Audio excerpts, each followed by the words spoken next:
It can be transformed into a shovel, a spear, or even a spoon. For me, there isn't much difference between this stick and creatures that live around us.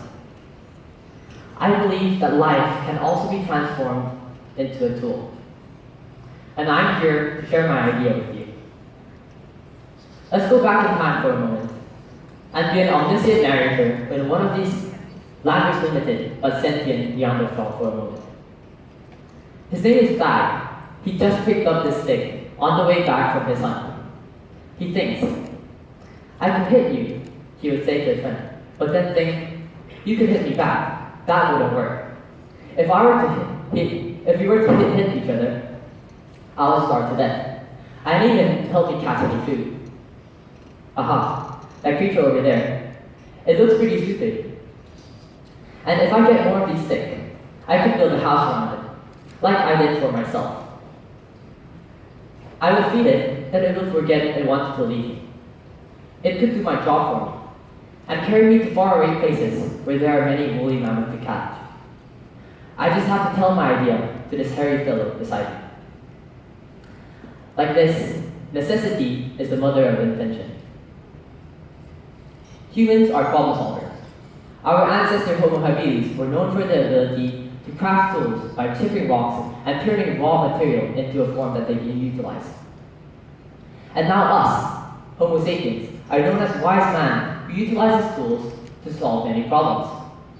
We make utilities, machineries, telephones, cars, and satellites to help us live a better life. So when we think of problem solving and innovation, we think of engineering. We develop beyond the primitive existence by cognition, thinking, designing, cold, precise, and intricate. When we think of engineering, we think of mathematics, chemistry, and physics, but rarely biology. Like Thag and his epiphany to use a creature to help him, biologists have epiphanic moments that turn into experiments that uses another organism to help them live a better life and develop scientific knowledge. All you have to do is to start seeing life as a tool. Since I was young, I had a weird fascination about life and animals. When I accompanied my parents to the grocery stores, I stayed in the seafood section, observing fishes and crustaceans awaiting consumption. When my family went on a vacation, while they were enjoying their breakfast buffet, I was out near the mangrove tree looking for crabs and lizards. I think I was interested in them because they had something that I didn't. Some could live longer, some could fly, some could make food out of sunlight, and some could breathe underwater. If I had their traits, imagine the superhero life that I could have had. I fantasized about living underwater, living in a colony of army ants, living upside down like bats. But I quickly realized that I couldn't do this. So, like Thag, I found alternative ways for me to be like them. I looked for tools through biology, the science of life. And at last, I was able to find a way for me to be like them. I was able to use the traits of another organism to help me live a better life. And today, I'm here to share my secret kryptonite with you: how to use life as a tool. Why not build a perfectly ventilated building with the help of tenacious brood of termites? Or build a perfect school with the help of ants? We could have even designed a bacteria to help us digest spicy food. Imagine the comfort that you can give to a group of tourists after their first sampling of Indonesia's sambal. Who could have imagined the limitless possibilities at the time of Thag and his hairy friend? But now, we have come far enough with our tools now to entertain the idea that life can be used as a tool, and in some cases, should be used.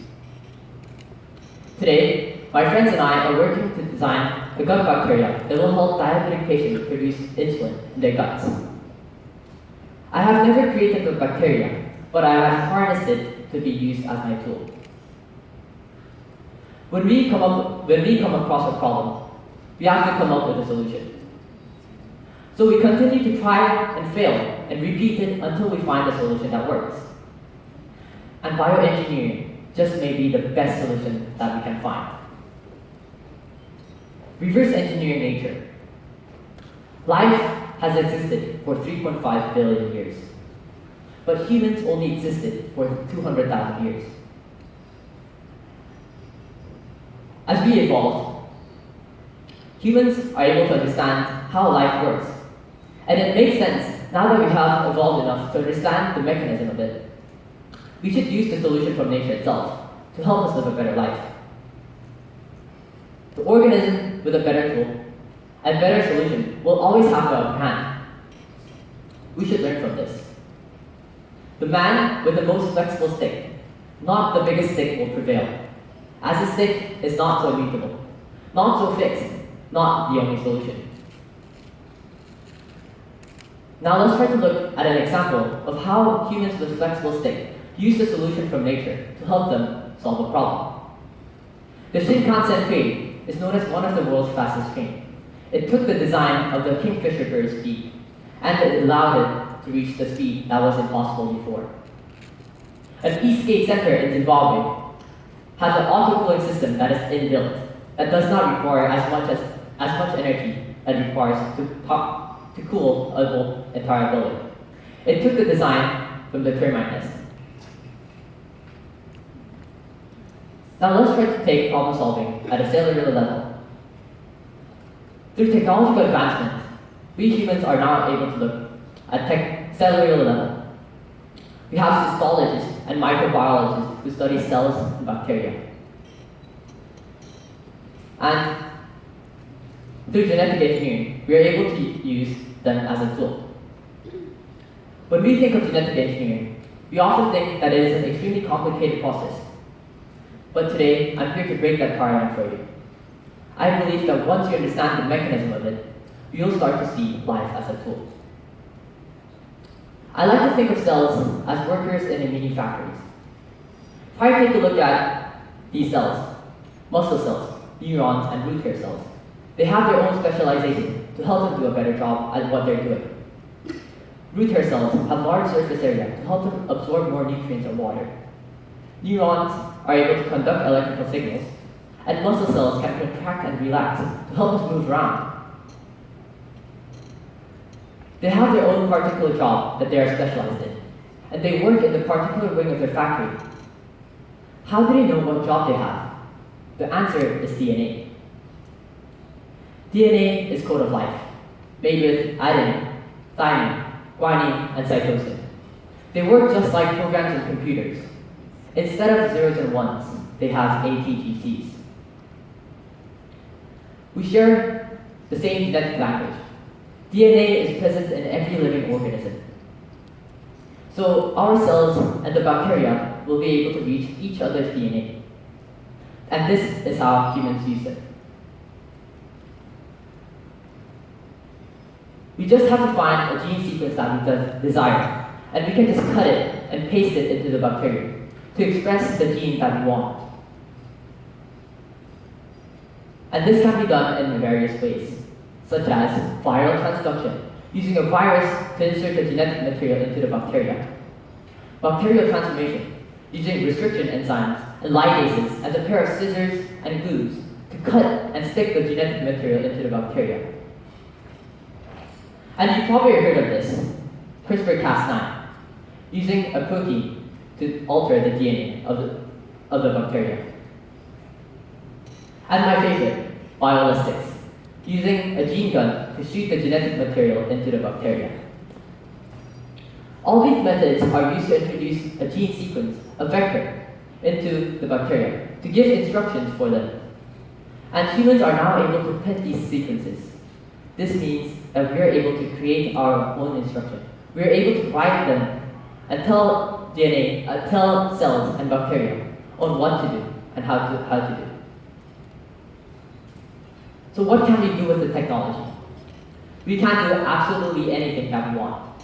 We can make new materials like self-healing concrete. We can terraform, turning unfertile soil into fertile soil. And we can make fake meats that does not involve any animals. We can make expensive medicines into a cheaper one. We can find bacteria that will help us break down plastics, and find bacteria that turns odor into scent.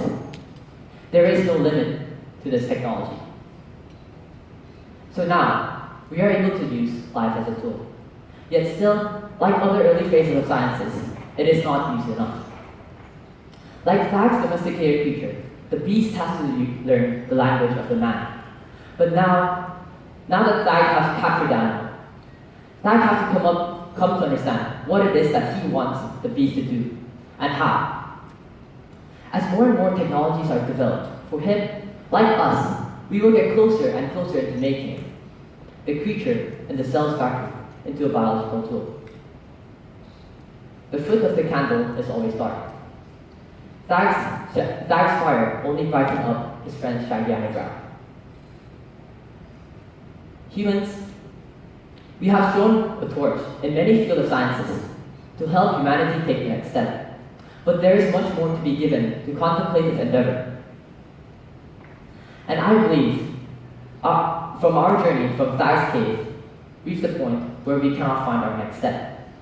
Now is the time to shine the light on the foot of the candle itself, the base of what we're standing on, life.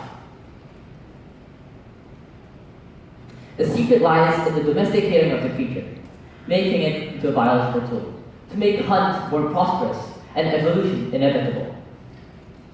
DNA is our present-day creature, to be tamed, understood, and utilized to make life easier, and science, especially bioengineering, evolve. One of my favorite inventors, Thomas Edison, once said that, "I have not failed, I've just found 10,000 ways that won't work." If Thomas Edison could visualize life as a tool, all he needed was a bioluminescent organism and a culture of bacteria, then he could probably say, "I've just succeeded. I've just found 10,000 ways that works." I believe that Thag must have thought the same thing at his time, if he had the knowledge and the language of life tools that we have today. Thank you, Thag. Thank you, creature. And thank you, my listeners. May you find your own living stick.